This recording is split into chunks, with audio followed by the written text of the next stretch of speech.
ओम श्रीराम राम रामेति रमे रामे मनोरमे सहस्रनाम तत्तुल्यं राम नाम वरानने।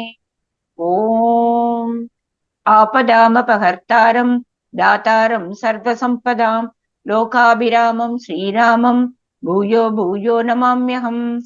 Namaskar. Namaskar. Today we read chapter 29 of the Sundarakandam, which has 8 verses. The omens described, concluding them to be auspicious from the thrill that ran through her body at their sight, Sita experiences great joy. आज हम सुंदरकांड के कोना त्रिंशा सर्ग का पठन पाठन और श्रवण करेंगे। इसमें 8 श्लोक हैं। सीता जी के शुभ शकुन। तथा आगतां तां व्यतीताम् अनिन्दितां व्यतीतहर्षां परिदीन मानसां शुभां निमित्तानि शुभानि बेजिरे नरं श्रिया जुष्टं इवोपसेविनः।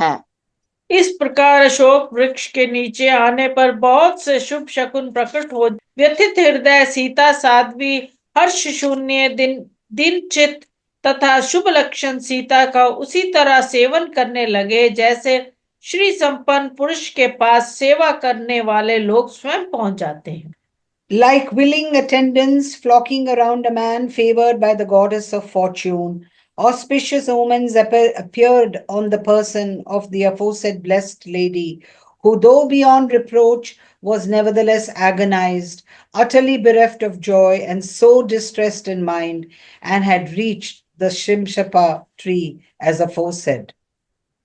तस्याः शुभं वामम् अरालपक्ष्म राज्यावृतं कृष्णविशालशुक्लं प्रास्पन्दकैकं नयनं सुकेश्या मीनाहतं पद्मं विभाविताम्रम्।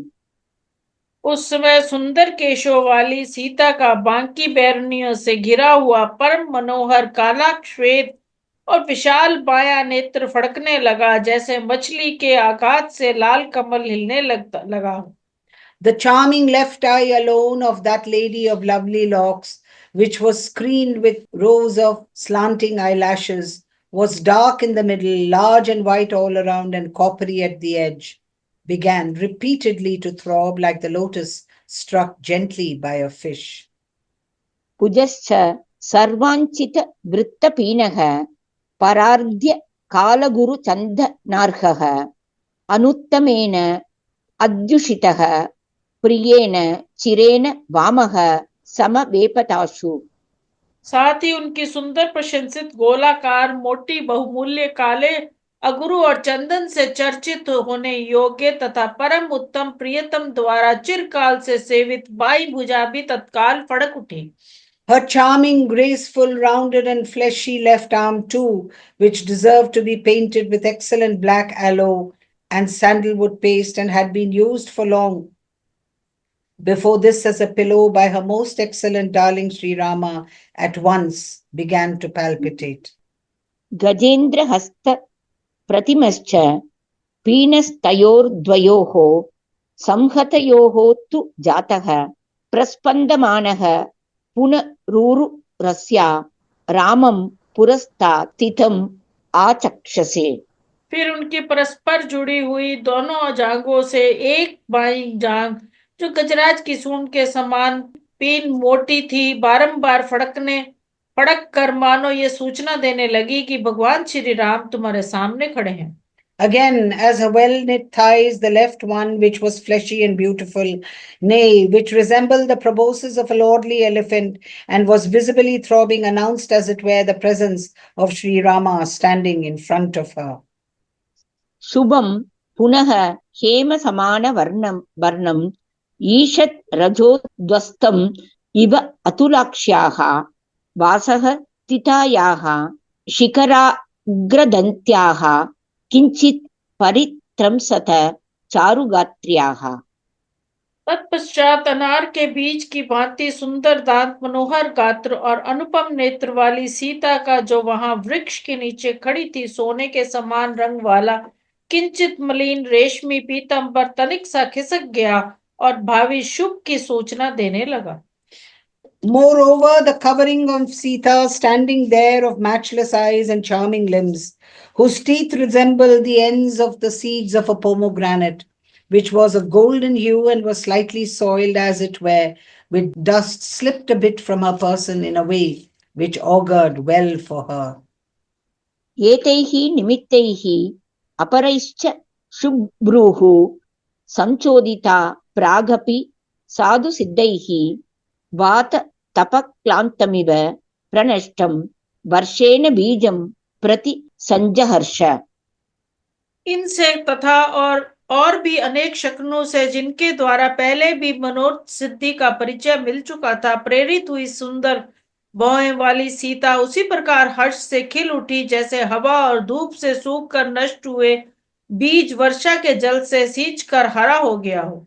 Reassured by these and other omens as well, which had come out perfectly true even before Sita of shapely eyelashes greatly rejoiced, even as a seed blighted by the wind, and the sun comes back of life through a shower. तस्याः पुनः बिम्बफलोपम ओष्ठं स्वशिब्रुः केशान्तम् अरालपक्ष्म वक्त्रं बभाषे सित शुक्लदंष्ट्रं राहोर्मुखात् चंद्र इव प्रमुक्तः। उनका बिंब फल के समान लाल होंठों, सुंदर नेत्रों, मनोहर भौहें, रुचिर केशों, बांकी बरनिया तथा श्वेत उज्जवल दांतों से सुशोभित मुख राहु के ग्रास से मुक्त हुए चंद्रमा की भांति प्रकाशित होने लगा। Again, her countenance with its lips resembling a ripe bimba fruit in color, and its beautiful eyes, shapely brows, lovely locks, curved eyelashes, and set of white teeth shone like the full moon released from the mouth of the demon Rahu. सा वीतशोका व्यपनीततन्द्रा शान्तज्वरा हर्ष विबुद्धसत्त्वा अशोभतार्या वदनेन शुक्ले शीतांशुना रात्रिरिवोदितेन। उनका शोक जाता रहा, सारी थकावट दूर हो गई, मन का ताप शांत हो गया और हृदय हर्ष से खिल उठा। उस समय आर्य सीता शुक्ल पक्ष में उदित हुए शीतरश्मि चंद्रमा से सुशोभित रात्रि की भांति अपने मनोहर मुख से अद्भुत शोभा पाने लगी।